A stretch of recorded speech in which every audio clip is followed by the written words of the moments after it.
di situ rumah aku. Cobainlah.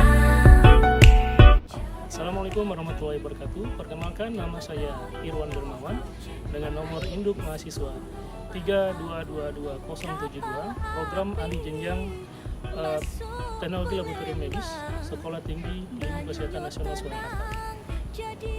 Pada kesempatan ini saya di Museum Daerah Sumatera Selatan dalam rangka pemenuhan tugas mata kuliah pengembangan karakter dan kepribadian tahun 2022.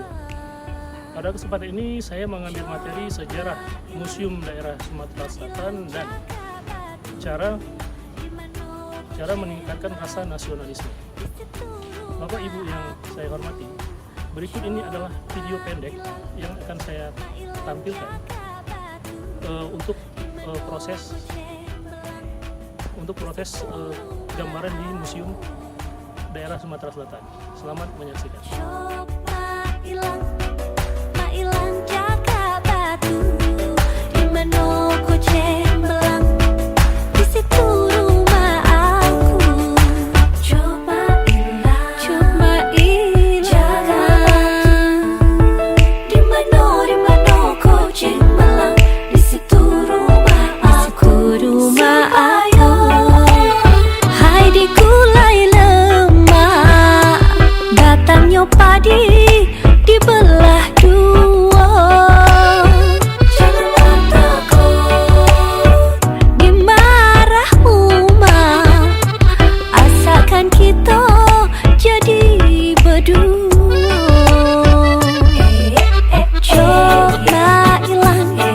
Mailang jaga batu di Manok. Assalamualaikum warahmatullahi wabarakatuh.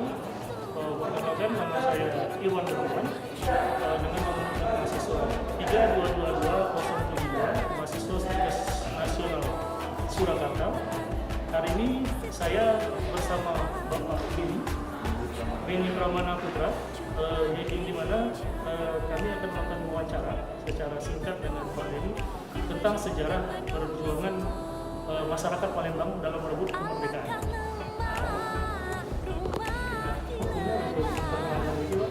Jadi perkenalkan, saya Beni Pramana Putra.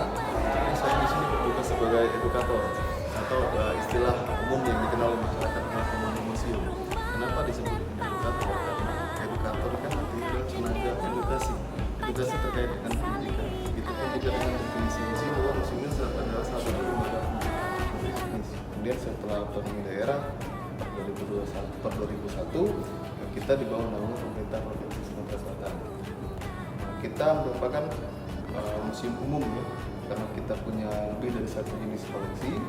Jumlah koleksinya sekitar 17.700 buah. Jadi salah satu museum dengan koleksi terbanyak di Pulau Sumatera. Dan jenis-jenis koleksi kita ada 10 klasifikasi koleksi. Yang pertama ada geologika, kemudian geologika itu berdasarkan cabang ilmu ya. Kemudian ada etnografika, ada arkeologika, ada historika, ada numismatika dan heraldika, kemudian ada filologika, ada pramologika, seni rupa dan teknologi modern. Nanti di sini banyak tentang sejarah dari kerajaan Sriwijaya dan dari sejarah perjuangan peperangan di Kota Palembang. Ya tentunya, karena kita museum umum ya, koleksi-koleksi yang kita baca dari sini ini berasal dari periode prasejarah, kemudian kita kelompokkan ke pra-Sriwijaya, masa Sriwijaya, pasca Sriwijaya, kerajaan Palembang, Kesultanan Palembang Darussalam, kolonial Belanda, pendudukan Jepang, hingga masa kemerdekaan. Gitu. Luar biasa Mas, sejarah perjuangannya. Nah itu untuk museum kita ini hubungannya untuk meningkatkan rasa nasionalisme kita itu seperti apa? Jadi kalau kita kembalikan ke definisi museum, apa sih itu museum? Jadi museum ini adalah secara singkat saya definisikan sebagai sebuah lembaga tetap ya, yang mempunyai tugas dan fungsi untuk melindungi, mengembangkan dan memanfaatkan benda-benda yang punya nilai sejarah tadi, punya nilai sejarah, budaya, pariwisata, keagamaan dan sebagainya yang kita sebut dengan koleksi benda-benda ini tadi, untuk dikomunikasikan, untuk disampaikan atau diceritakan kepada masyarakat dalam rangka studi. Kayak Mas ini kan dalam rangka studi penelitian seperti itu kan. kemudian edukasi, pendidikan, dan rekreasi.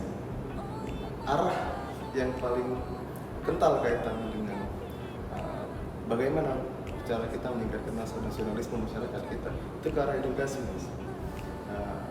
Ke arah bagaimana kita memberikan pendidikan kepada pengunjung kita, kepada masyarakat kita, bahwa seperti ini loh gambaran masyarakat Sumatera Selatan di masa lalu. Kaitannya dengan nasionalisme tentunya arahnya ke koleksi, karena museum itu tidak dapat terlepas dari koleksi. Koleksi adalah jantungnya museum. Jadi ada banyak sekali koleksi-koleksi kita di sini yang sangat erat kaitannya dengan nasionalisme.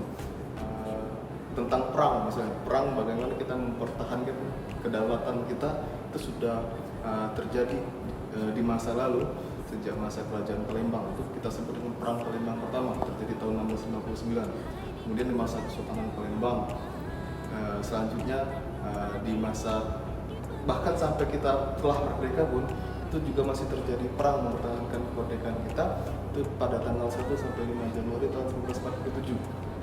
Uniknya di perang 5 hari 5 malam ini kita sebut, ini semua rakyat kita bersatu. Pada saat itu kan TNI belum terbentuk, belum ada definisi presiden yang tentang penggabungan laskar-laskar menjadi TNI. Jadi ada banyak sekali pasukan. Jadi saya itu bisa bilang pasukan, ada BKR, Badan Keamanan Rakyat, itu namanya sebelum TNI. Kemudian ada Napindo, itu laskar. Ada laskar Fisabilillah, ada laskar Hizbullah, dan ada polisi juga. Itu semua bekerja sama bersatu untuk mempertahankan kemerdekaan di Palembang.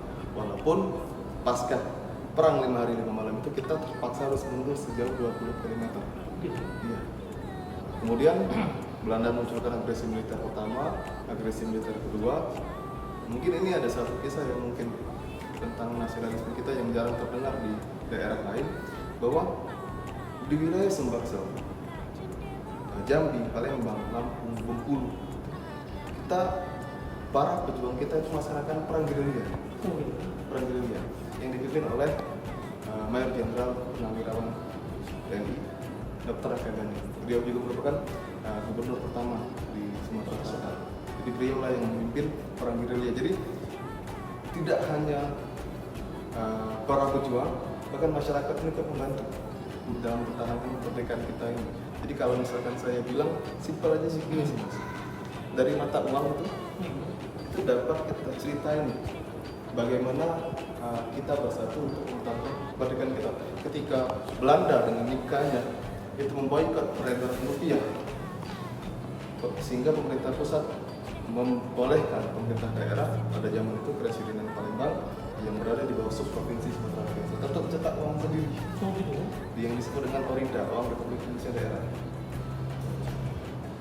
Orinda juga pun peredarannya terbatas, hingga kalau kita bilang dulu Pangdam ya, kalau sekarang itu Kolonel Maulid Simbolon itu Panglima Sukros, sekarang Sukros jadi Pangdam Dua Sriwijaya, itu ngeluarin bon beras loh, Mas.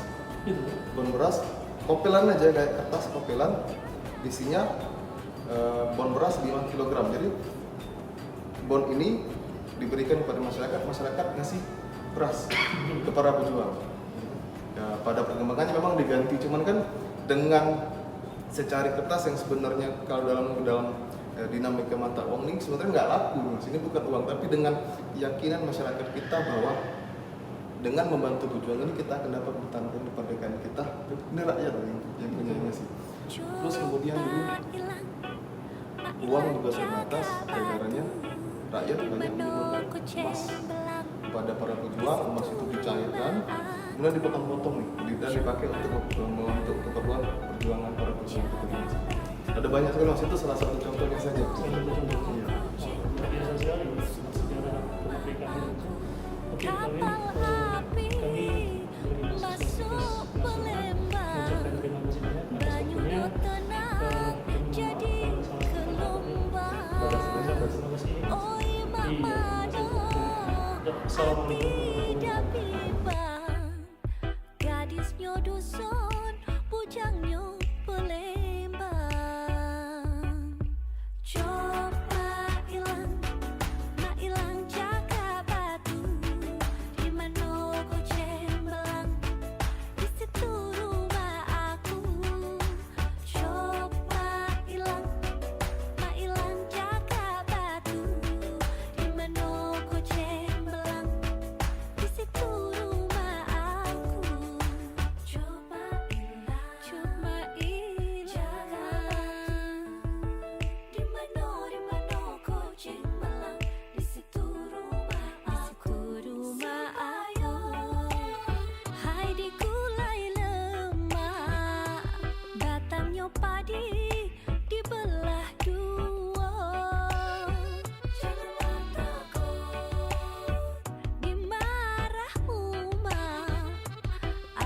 Kan kita jadi berdua.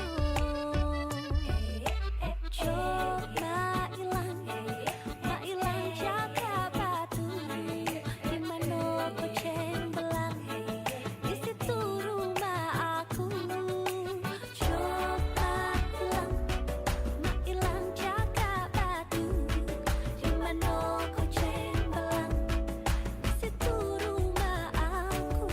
Teman-teman dan teman-teman semua dan bapak ibu dosen, terima kasih atas waktunya. Selesai sudah video yang saya buat, yang bisa kita kaitkan dengan rasa nasionalisme dan sejarah kerajaan Sriwijaya. Semoga kedepannya kita menjadi bangsa yang selalu ingat dengan sejarah. Bapak Ibu, sekian dulu dari saya. Assalamualaikum warahmatullahi wabarakatuh.